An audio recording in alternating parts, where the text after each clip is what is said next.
أنا أتحداك أنه تجيب لي واحد مدخلي أو رأس من رؤوس المداخلة لم يبالي الطواغيت. مستحيل. شوف أخي، أنا لا أرى. محمد ايش قال لكم؟ وهم كلهم موجودين بوجوههم بتصويرهم.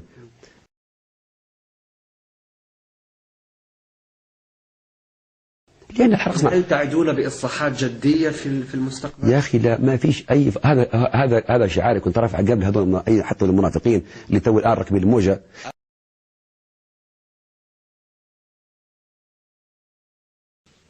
في نوع ثاني بصراحة، وهذا موجود في كل نظام.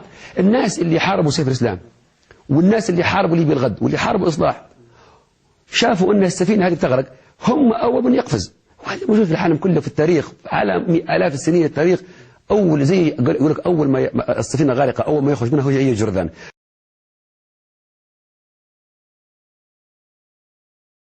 هذول كيف الجردان والقنطش أول ما يتهيأ لهم أن السفينة غارقة، هي إن شاء الله مش غارقة، هذه سفينة نوح إن شاء الله. هم أول ما قفز. ليش؟ بيش يقول لك خلينا نحصل السفينة الثانية.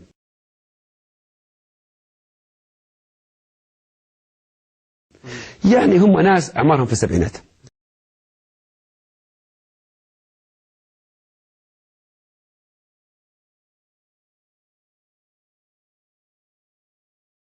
وهم اللي عرقوا الإصلاح وهم اللي عرقوا كل برامجي.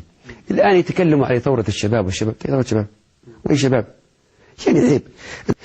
أنا أتكلم على اثنين. أخواننا العرب مشغلين برواتب بعض المشايخ عندهم معروفين، مشايخ ياخذوا في مرتبات شهرية من الأنظمة العربية، يعطوه بتعليمات بالتليفون يقول له عدي أطلع ادعي عليه معمر قذافي، عدي حرض المسلمين والعرب والليبيين في ليبيا أن يطلعوا. وشفناها وإحنا نعرفوهم. هذول نعرفوهم. هذول المشايخ، هذول المشايخ ما بفلوس. يجوا اليوم يقول اطلع ادعي على مصر، ادعي اليوم على ليبيا، لا اشكر النظام هذا. عارفينهم هذول، عارفين تاريخهم واصل فصلهم. ما هو لما كانت الايام كويسه كانوا يجونا وياكلوا يشربوا عندنا وكانوا يتبلقون عندنا ويلعقون احذيتنا، ما كنا نعرفوهم. ما هم مصورين يصوروا معانا وكانوا يجوني وكنت انا يعني الطفل المدلل بتاعهم، وفجاه انقلبوا. لكن هم مسكين يقول لك اللي عنده سيد ما عنده صاحب. هذول عندهم السيادة يسلطوا فيهم، بالإضافة إلى أخوتنا العرب سلطوا علينا الإذاعات ابتعاثا ضدنا. إحنا لولا هالتحريض بلادنا في خير. وللأسف أنهم هم مرتاحين في الخليج وفي أوروبا ومرتاحين وإحنا يبون نحرق بلادنا وندمرها. هذه فتنة، لكن بشرهم وأبشرهم بالنار. السيد سيف الإسلام القذافي، شكرا جزيلا لك على هذا اللقاء. أعزائنا المشاهدين، بهذا ينتهي هذا اللقاء الخاص، نلقاكم بخير بإذن الله. إلى اللقاء. إذا كانت وشفناها وإحنا نعرفوهم. هذول نعرفوهم. هذول المشايخ، هذول المشايخ ما بفلوس. يجوا اليوم يقول اطلع ادعي على مصر، ادعي اليوم على ليبيا، لا اشكر النظام هذا. عارفينهم هذول، عارفين تاريخهم واصل فصلهم. ما هو لما كانت الايام كويسه كانوا يجونا وياكلوا يشربوا عندنا وكانوا يتبلقون عندنا ويلعقون احذيتنا، ما كنا نعرفوهم. ما هم مصورين يصوروا معانا وكانوا يجوني وكنت انا يعني الطفل المدلل بتاعهم، وفجاه انقلبوا. لكن هم مسكين يقول لك اللي عنده سيد ما عنده صاحب. هذول عندهم السيادة يسلطوا فيهم، سلطوا علينا الإذاعات ابتعاثا ضدنا. إحنا لولا هالتحريض بلادنا في خير. وللأسف أنهم هم مرتاحين في الخليج وفي أوروبا ومرتاحين وإحنا يبون نحرق بلادنا وندمرها.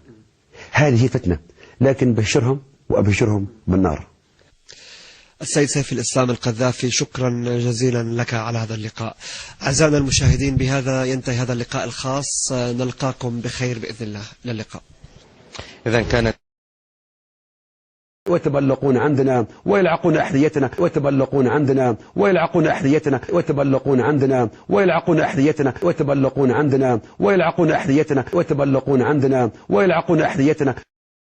ويوم يحشرهم جميعا يا معشر الجن قد استكثرتم من الإنس